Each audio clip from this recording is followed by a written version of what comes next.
Good morning, everyone. 안녕하세요. 반갑습니다. 내가 요새 여기 연희동 센터에 있으면서 자주 창문 밖을 보면서 아침 일찍이 연희동 동네, 서울 도시를 보면서 성화, 기도, 명상을 하는 시간을 갖습니다.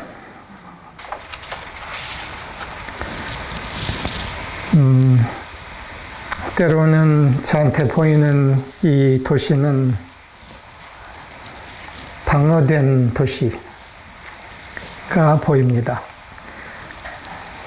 여러분들이 많이 경험해 본 그 도시이죠. 경희님은 서대문 구청에서 일하시죠. 그래서 구청을 통한 도시의 경험이 있죠. 그런데 제가 종종 이 도시를 보면서 문득 방어된 도시가 아니라 영광의 도시를 봅니다. 근데 이거에 관련돼서는 평행되는 다른 무엇이 있습니다. 그거는 사람이죠. 우리가 사람을 볼 때 방어된 사람을 볼 수도 있고 또는 우리 내면의 빛이 충분히 강할 때는 그 방어된 사람 안에 뒤에 있는 영광의 사람, 빛의 존재를 볼 수도 있습니다.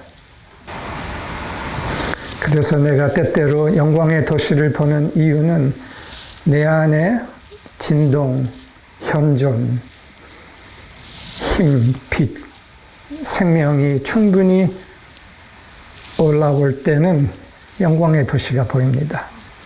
똑같은 집들을 보면서 이거에 관련돼서 지난 몇 초 있었던 서비스에 대해서 먼저 언급을 하고 이야기를 좀 더 이어가고 싶습니다. 지난주에 재영님이 중심에 대해서 이야기를 했었습니다. 깨어있는 사람들로 구성된 핵심의 중요성. 이것은 어떤 개인의 추구, 성장, 배움, 개발 넘어서 훨씬 더 큰 의미와 영향력, 힘이 있는 것, 그럼으로써 중요성이 있는 것을 이야기하셨습니다.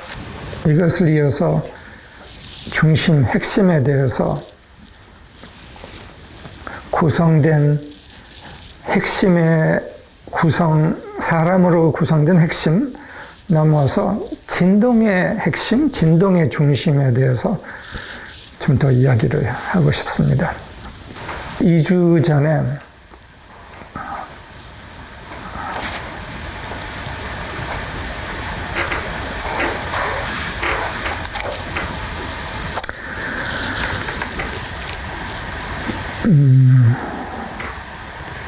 Temple of Light 서비스에서 두 남자가 서비스를 했습니다. 아주 중요한 서비스였습니다. 그 서비스의 제목은 할렐루야, 할렐루야, 할렐루야였습니다. 그리고 그 제목은 한델의 메시아라 그러나? 한델의 메시아에 나오는 할렐루야 코러스를 말하 그러죠. 할렐루야 합창의 제목입니다.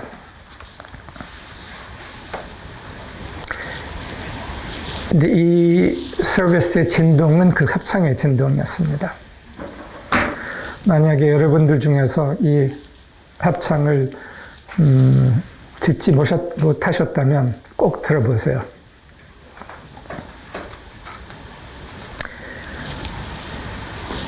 이 두 남자에 대해서 잠깐 얘기하고 싶어요. 이 서비스를 통해서 진리, 근원, 참에 다가가는 두 남자의 열정이 강렬하게 드러나고 경험할 수 있었습니다. 스티브 젠톨러는 이야기 그 서비스를 시작하면서 표현을 하면서 특히 한들 메사야에 대해서 그 내용, 그 진동에 대해서 말하면서 눈물을 글썽하는 것을 봤습니다. 진리에 대한 한 남자의 열정, 너무 아름다웠습니다.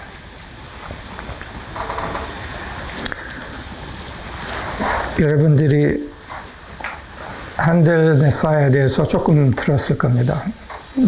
그래도 잠깐 반복하죠.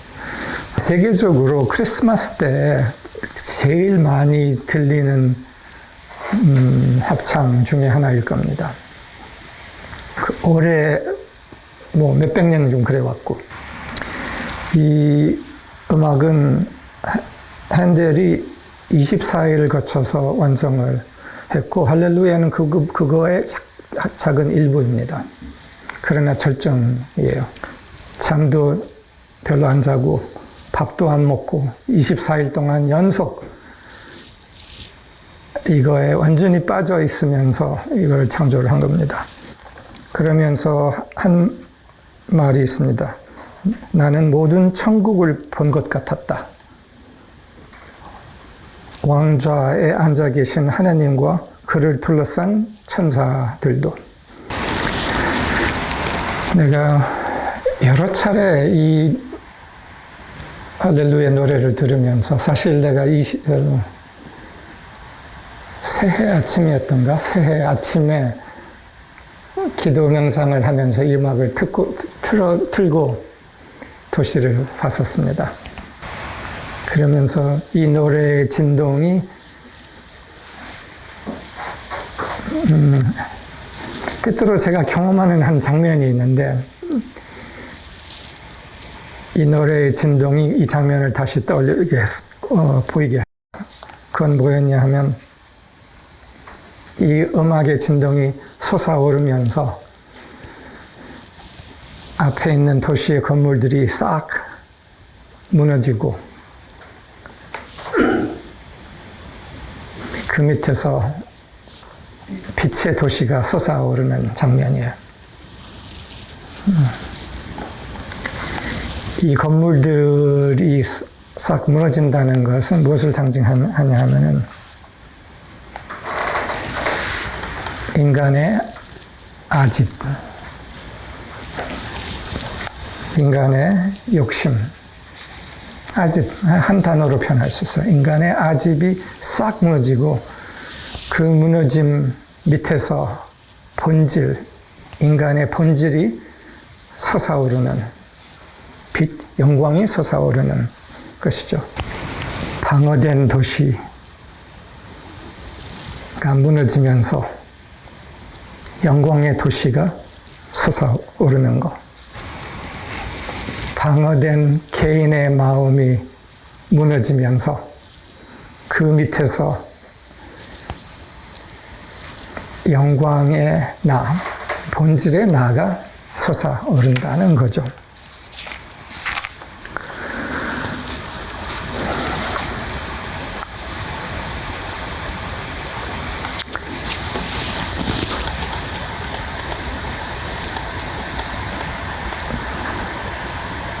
최근에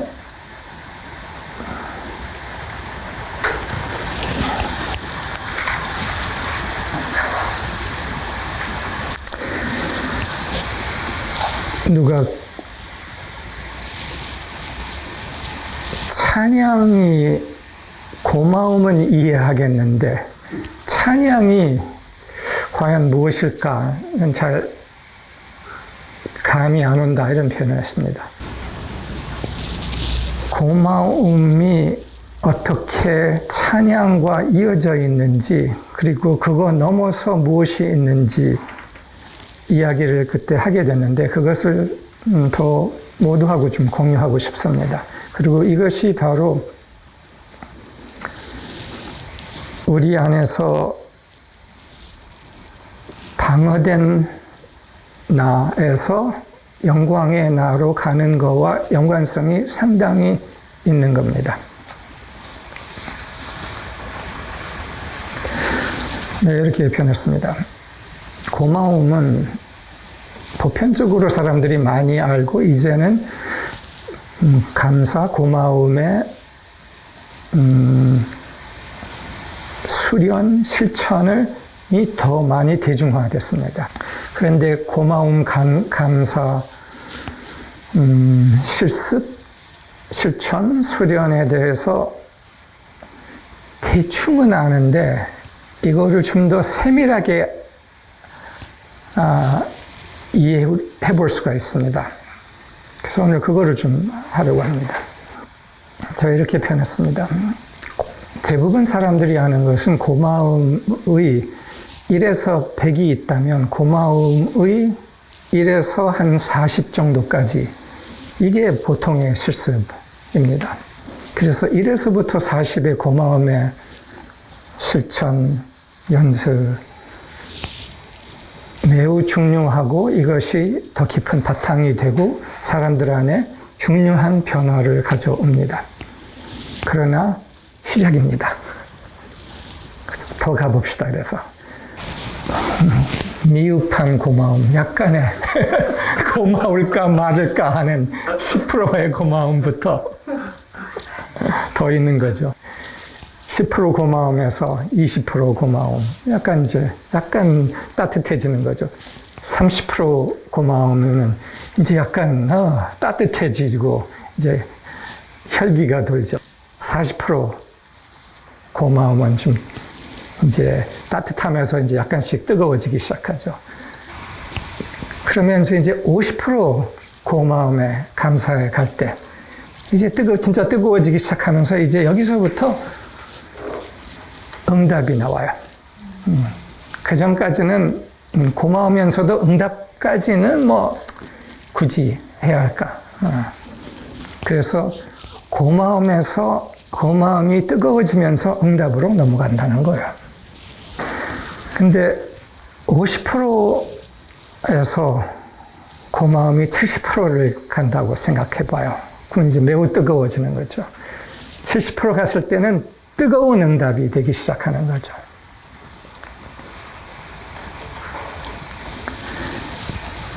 여기까지는 뜨거운 응답,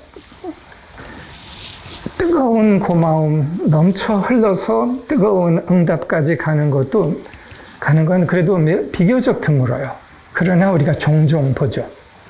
그리고 그 스토리들이 감동적이고. 그런데 70%에서 더 뜨거워지면 어떻게 되나? 여기서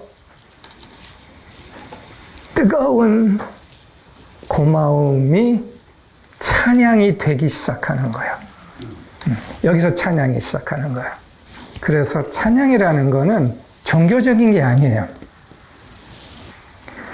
사람들이 찬양이라 그러면 뭐 주로 종교, 그리고 주로 기독교 이렇게 생각을 하죠. 그런데 그렇게 생각하는 이유는 고마움이 80% 가는 게 너무 드물기 때문에, 그리고 그것이 주로 종교 영역에서 일어나기 때문에 찬양을 종교적인 것이라고 약간 개념이 갖고 있게 되는 거죠. 그래서 찬양이라는 건 종교랑 상관없고 기독교랑 상관없고 불교에서도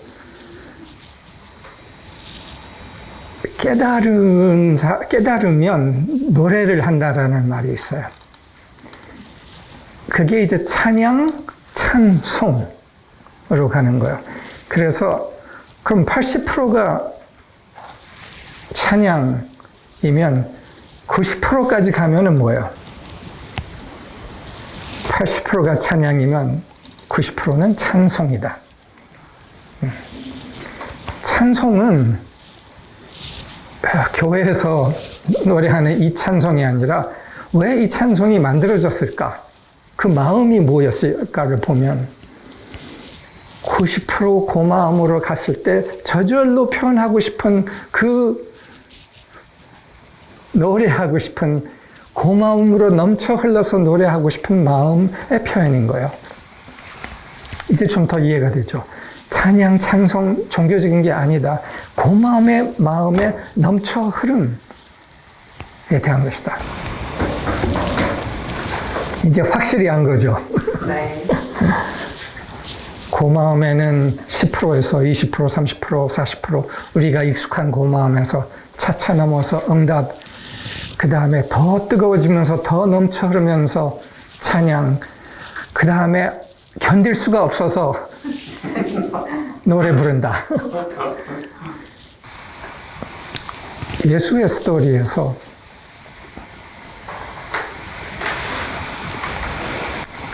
사람들이 길에 나와서 막 찬양을 하고 소리를 내고 했을 때 제자들 중에서 좀 시끄럽지 않냐, 좀 조용하라고 해야 하지 않을까요? 했는데 그러지 말라 그랬어요. 그러고 말한 것이 이들이 이렇게 표현을 하지 못한다면 그 대신 돌들이 그럴 거다. 왜냐하면 이 표현은, 이 고마움에 넘쳐 흐르는 표현은 나오려고 하고 있는데 그걸 막지 않아야 한다. 좀 미지근한가요? 찬양까지, 찬송까지 아직 저절로 안 갔나요? 그러니까 뭐 약간 들여다볼 만하기도 한 거죠.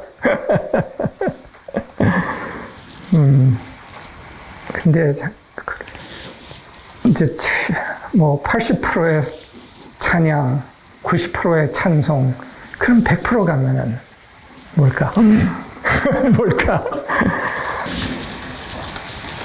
이거를 이렇게 혹시 부를 수 있지 않을까?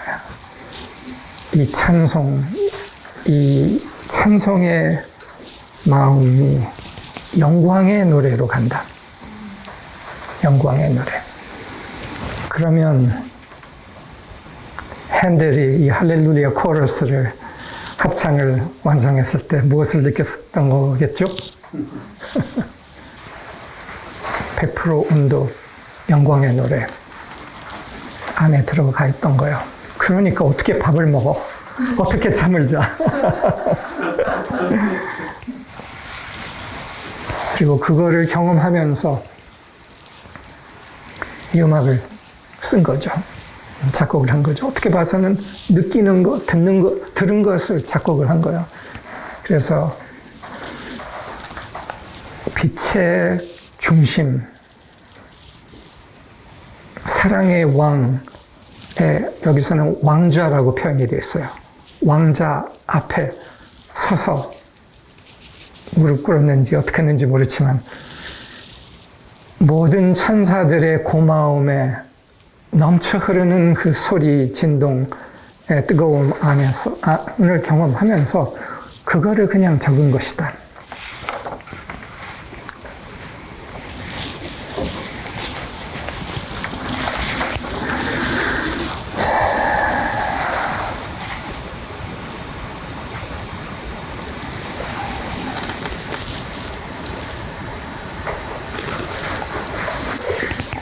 우리는 왜 100%를 경험하지 못할까? So why is it that? 왜 그럴까? 답은 간단하죠.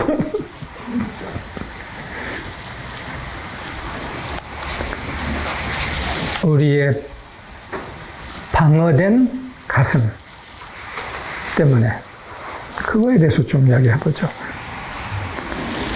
이거와 관련돼서 아까 그 찬양에 대한 질문을 받은 그 같은 시간에 다른 한 분이 나한테 물어봤어요. 왜 때로 이렇게 높은 진동을 경험하면서 그 다음에 다시 내려와 버릴까? 그 답은 간단했어요.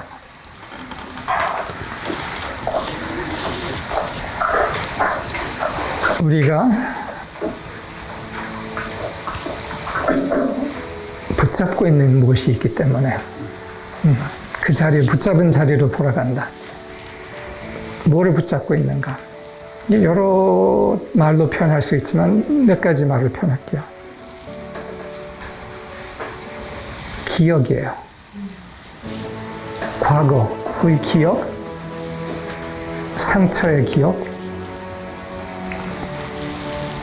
억울함, 이런 것들이 우리가 의식적으로 또는 무의식적으로 붙잡고 있기 때문에 진동이 높아져도 경험은 하나 다시 이 자리로 스프링이 당기는 것처럼 돌아간다는 거죠. 기억. 에컬 톨레가 here and now, 현존에 대해서 말을 하죠. 생각, 시간이 사라진 여기. 근데 현존에는 여러 차원의 현존이 있어요. 여러 진동의 차원의 현존.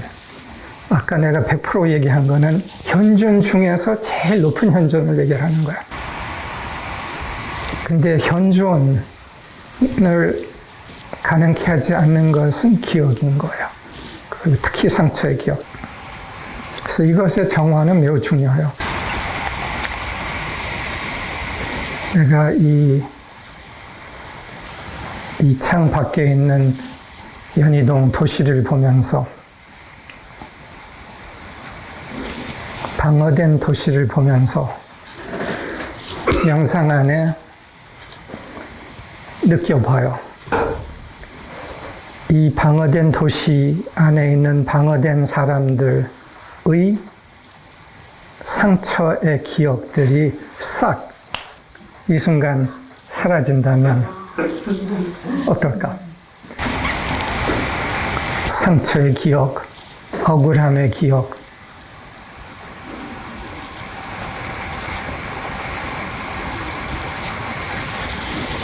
순식간에 사라진다.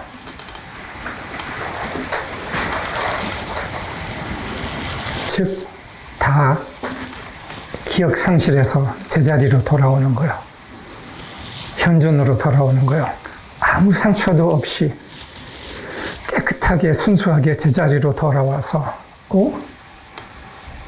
무슨 일이 있었지? 내가 뭐 이상한 꿈을, 약간 악몽 같은 걸 꾼 것 같은데 그게 뭐였지? 그러면서 차차 기억도 안 나요. 그야말로 너무 이상한 꿈이었어. 어떻게 그런 꿈을 그렇게 꾸었지? 기억도 안 나면서 제자리로 돌아와서 처음에는 그 영광의 도시의, 요까지는 아니지만 영광의 도시의 시작이 거기서 시작하는 거야. 기억이 사라진 자리, 상처의 기억이 사라진 자리에서 빛의 도시가 시작을 하면서 그게 차차 강해지면서 영광의 도시로 가는 거야. 우리가 온전히 여기에서 현존하면 보이기 시작하는 겁니다. 주변의 것들, 있는 것들, 고마운 것들, 아름다운 것들이 너무 많아. 그전에는 내가 방어되어 있었기 때문에 느끼지를 못했어. 보지를 못했고. 근데 이제 보이기 시작해. 그러면 너무나 고마운 거야. 그리고 그걸 표현하고 싶은 거야. 이게 자연스러운 거야.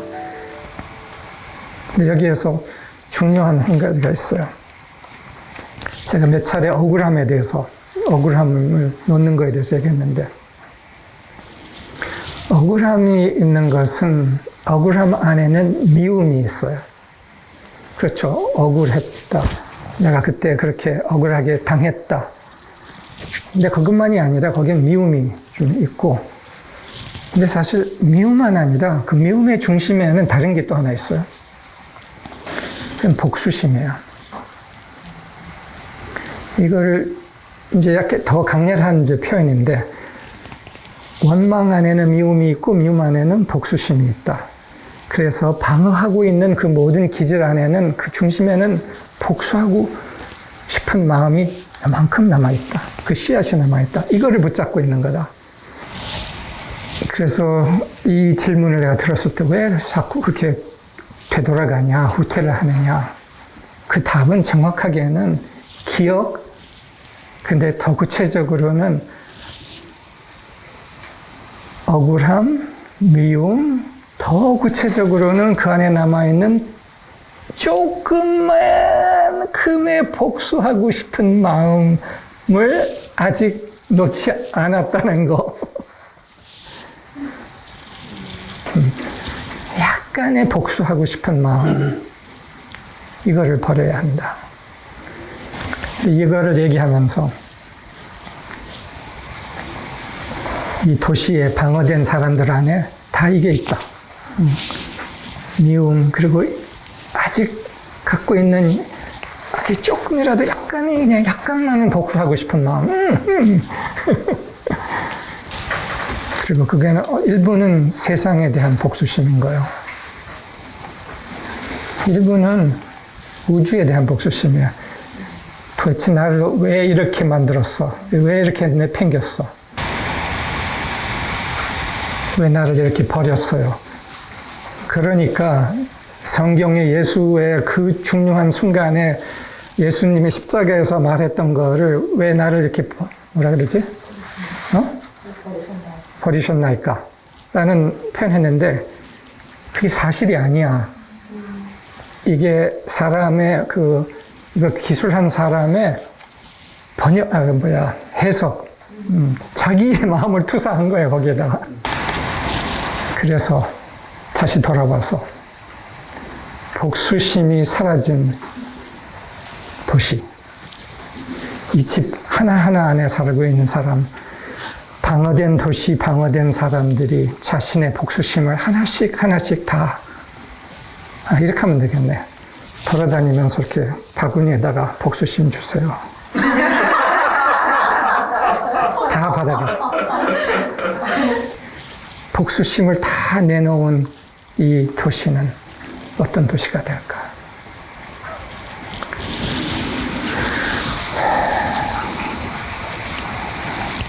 영광의 도시의 시작.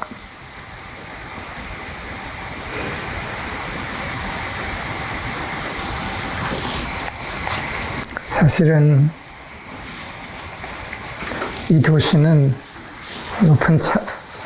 높은 진동에 이미 현존하고 있어요. 그 차원에는 복수심이라는 게 존재하지 않아요. 미움도 존재하지 않고 상처도 존재하지 않고 이미 빛의 도시가 형성되어 있어요. 그리고 이게 실제예요. 그러나 얕은 진동에 내려오면서 이 방어가 점점 생긴 거죠. 나는 그게 계속 보여요. 복수심이 사라진 도시.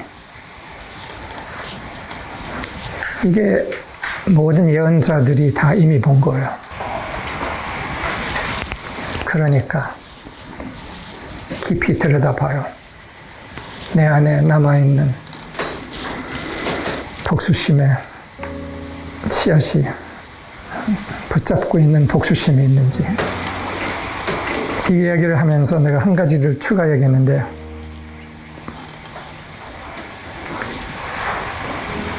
그걸 뭐라 그랬죠? 기회비용. 이 복수심을, 쬐끄만 복수심, 큰 거 아니에요? 요만한 쬐끄만 복수심을 붙잡고 있는 거에 비용이 있어요. 대가가 있어요. 이거 쬐끄만 건데, 요거 붙잡고 있는 게 무슨 비용이 있어, 무슨 대가가 있어. 라고 생각할 수 있는데, 이 비용은 어마어마해요.